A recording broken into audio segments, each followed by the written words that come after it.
L'un des grands enjeux au niveau européen réside bien évidemment dans la lutte contre le changement climatique. L'Europe s'est donc dotée, en 2021, d'un pacte vert qui a pour objectif l'atteinte de la neutralité carbone à horizon 2050, avec un objectif intermédiaire de réduction des émissions de gaz à effet de serre d'au moins 55% en 2030 par rapport à 1990. C'est ce que l'on appelle le Fit for 55. Au niveau français, la stratégie française pour l'énergie et le climat est la feuille de route visant à atteindre la neutralité carbone en 2050 et à assurer l'adaptation de la société aux impacts du changement climatique. Elle est constituée d'une loi, la loi de programmation quinquennale sur l'énergie et le climat, et de 2 textes stratégiques.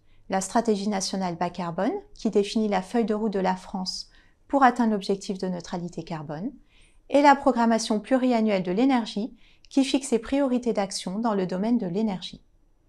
Autre texte réglementaire français important en matière de décarbonation, c'est la réglementation liée au bilan d'émissions de gaz à effet de serre. En particulier, les entreprises de plus de 500 salariés ont l'obligation de publier tous les 4 ans un bilan d'émissions de gaz à effet de serre et d'y associer un plan de transition intégrant des objectifs, les actions à mettre en œuvre pour atteindre ces objectifs et les résultats obtenus. Cette réglementation a évolué au 1er janvier 2023, notamment en élargissant le champ couvert par la réalisation de ce bilan au scope 3 pour les entreprises assujetties à la publication d'une déclaration de performance extra-financière. Dernier élément concernant ce contexte réglementaire, la nouvelle directive CSRD, qui a été publiée fin 2022 et qui sera transposée dans la réglementation française d'ici la fin de l'année. Elle vise à élargir le champ des entreprises assujetties à la déclaration de performance extra-financière et implique la publication d'un reporting annuel de durabilité sur la base de la notion de double matérialité, c'est-à-dire l'ensemble des impacts, risques et opportunités liés aux enjeux ESG qui peuvent impacter une entreprise, mais aussi les impacts que l'entreprise peut avoir sur la société et l'environnement. Pour structurer sa démarche de décarbonation, il existe différentes étapes indispensables, soutenues elles-mêmes par différents outils. La première étape consiste, bien évidemment, à établir l'état des lieux des émissions de carbone d'une activité, c'est-à-dire son bilan.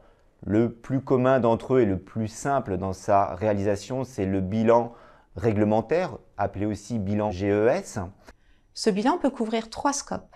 Le scope 1, qui correspond aux émissions directes de gaz à effet de serre émises par entreprise. Le scope 2, qui correspond aux émissions indirectes liées à la consommation d'énergie. Et enfin le scope 3, les émissions indirectes qui interviennent en amont et en aval dans la chaîne de valeur de l'entreprise. On pourra trouver, avec un niveau d'acuité un petit peu supérieur, des bilans établis selon la méthodologie bilan carbone qui reste très complète, ou bien se tourner aussi avec une vocation plus internationale vers le GHG protocole.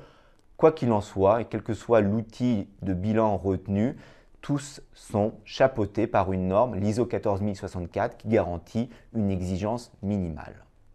La deuxième étape est constituée par la réalisation du plan de transition. Ce plan de transition n'est ni plus ni moins qu'un plan d'action de réduction des gaz à effet de serre pour l'organisme. C'est donc un travail d'ingénierie qui va être constitué par un travail de chiffrage des impacts, des coûts, des différentes solutions envisageables qui vont porter sur les process, sur le patrimoine, sur les utilités ou bien même sur l'achat à travers ces prescriptions, mais qui vont aussi s'intéresser à l'ensemble des comportements liés aux collaborateurs à travers leurs déplacements par exemple. Enfin, la troisième étape, la mise en place d'un système de management du carbone, elle-même soutenue par des outils qui peuvent être des outils dédiés, mais d'autres outils tels que des systèmes de management de l'énergie, tels que l'ISO 50001 qui sont déjà implantés de façon assez large, peuvent tout à fait s'orienter pour soutenir cette démarche de management des gaz à effet de serre avec des indicateurs qui permettent de s'assurer de l'obtention du niveau de réduction qui est escompté et à défaut d'y remédier. Enfin, et de façon optionnelle, on pourrait envisager une quatrième étape, celle d'une vérification du travail qui a pu être effectué pour établir le bilan, ou bien même d'un travail de certification de ces bilans, de manière à pouvoir dresser une image valider, garantis par tierce partie, des bilans, mais aussi de l'évolution de ces bilans entre eux qui vont donc traduire le gain qui a été porté au crédit de l'entreprise en lien avec le plan d'action qu'elle a déployé.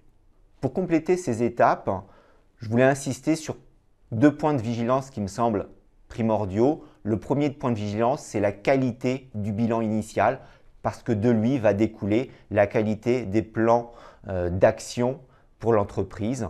Et donc, derrière ce travail initial, il y a un véritable travail de terrain pour collecter, appréhender les véritables contraintes des actions d'amélioration qui peuvent être tenues pour les chiffrer de façon précise. Donc, c'est une opération véritablement qui va ressortir sur tout le processus de décarbonation. Le deuxième point de vigilance, c'est le temps qui est nécessaire à cette opération de bilan compte tenu d'un travail de collecte de données conséquent qui va nécessiter un minimum 2 mois pour consolider ce bilan et permettre d'établir un plan d'action concret, précis, réaliste.